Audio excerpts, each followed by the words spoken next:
Hey guys, greetings and salutations. This is James here at Unique Perspectives. I'm actually in the middle of one of my work breaks here in South Pasadena. I actually wanted to just touch a topic that is really dear to my heart because I think it's something that I just realized is very relevant to just our relationships when it comes to just, not only walking with God, but just our relationships with people in general. I appreciate all the feedback that I'm getting from a lot of the people. A lot of you guys just out there, connecting with me, reaching out to me through social media because of my YouTube journey. This is about 6 months in now with my YouTube journey. So yeah, it's been really special to me just to kind of finally do this. I've been wanting to do it for years now. And yeah, it's really cool just to meet a lot of people. And I'm always open to a lot of feedback, whether you agree or disagree. I'm not somebody that thinks, just because somebody disagrees with me, they're my enemy, So I just want to make that very clear. I do want to get into the topic at hand, and I'm not sure how long I'm going to make this video. I may make it really short because it's a really straightforward point. And I'll just go ahead and say I want to talk about the idea of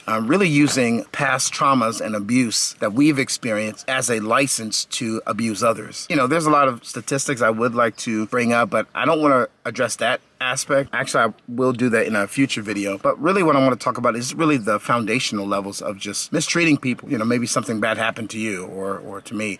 And we think, okay, well, since something's bad happened to me before or those times, well, now let me mistreat people. And I think there's a lot of people that I've met in my life that they have these really bad attitudes. They have these really bad demeanors. They really have this difficult time really connecting with people in a general sense, when it comes to romantic relationships, when it comes to friendships, when it comes to people that they associate with. Sometimes it's jobs, their job positions and their relationships with their coworkers. But just in a general sense, because a person has experienced something in the past, they kind of like almost see that as a license to mistreat other people. And I'll give you an example, something more specific. I do have people in my community, and I'm going to say the black community specifically, that feel that because they're black, because they feel mistreated or they feel that society and the government and many other cultures overlook them, in many opportunities when it comes to work, when it comes to just in society. Well, they see it as a license to be able to mistreat people.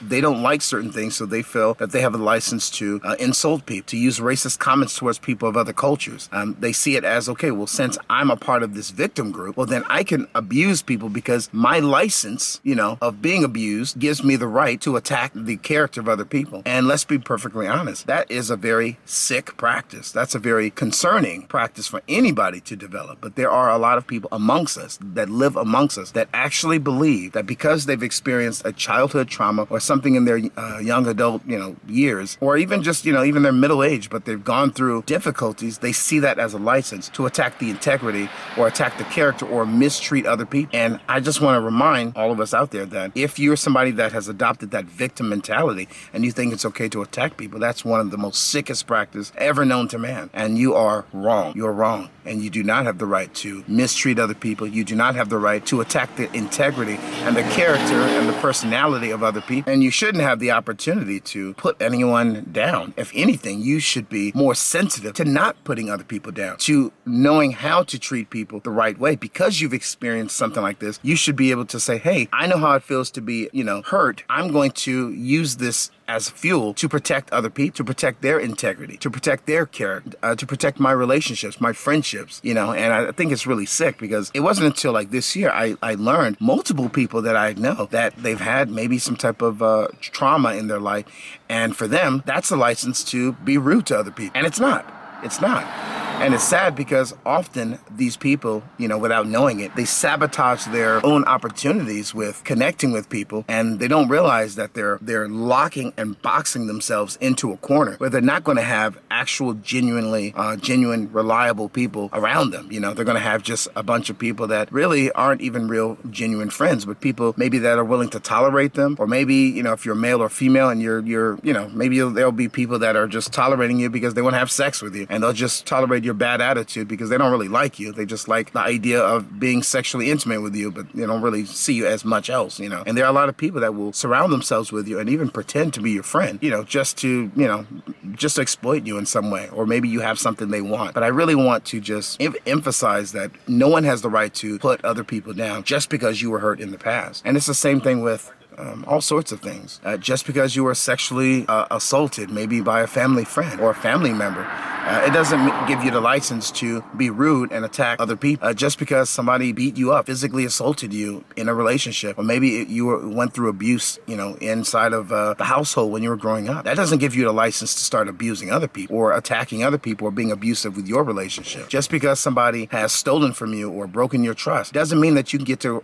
go around and do that to other people, and it's sad because a lot of these people that were victims, and perhaps it's because of our sinful nature, we perpetuate the issue. What happens to us, we put on others. There's a lot of people that have been sexually assaulted and sexually abused, and they end up abusing other children, because they were abused when they were a child. There are a lot of people that I know, multiple people even today, they just live very sad, pitiful, difficult lives. They can't hold on to friendships, not real ones. They can't hold on to real relationships, and they're always jumping in and out of these seasons, and they don't know what's going on, because they never really contemplate, or they never even consider that maybe they are the common denominator to why things are not working out for them with relationships, with friendships, and maybe even with their jobs. And so it's really sad, but I feel for these people, but I also think that we have to be careful not to intermingle with them too closely because we don't want them to potentially sabotage our lives. As a Christian, I think that it's very important to take lead when it comes to loving on others, serving others just as God would want us to serve other people. Jesus said in Matthew 28:20, the Son of Man didn't come to this world to be served, but to serve and give his life up for the ransom of many.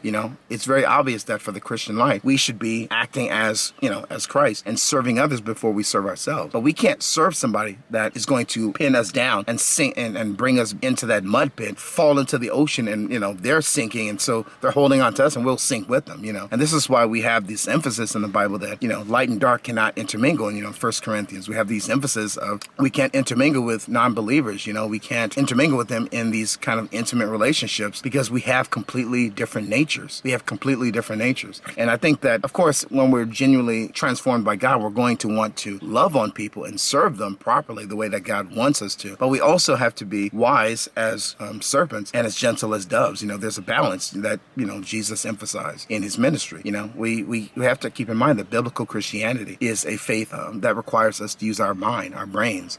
Moving forward, let's do that. And I'm not trying to attack people that have been through difficult lives and had challenges. I've had my share of challenges as well. I know a lot of people that have also gone through childhood traumas, issues in their relationships with people that were abusive towards them, and they did not develop any psychological issues at all. In fact, they use that as fuel to connect with people even better and be more sensitive to the needs of other people. And they make some of the greatest friends. But it really comes down to who chooses to be a victim and who chooses to, be honestly a victor, and embrace victory when it comes to these issues. Just because something bad happens to you doesn't mean you have a license to go and put other people down. And I just really want to emphasize that. You have no right to put other people down.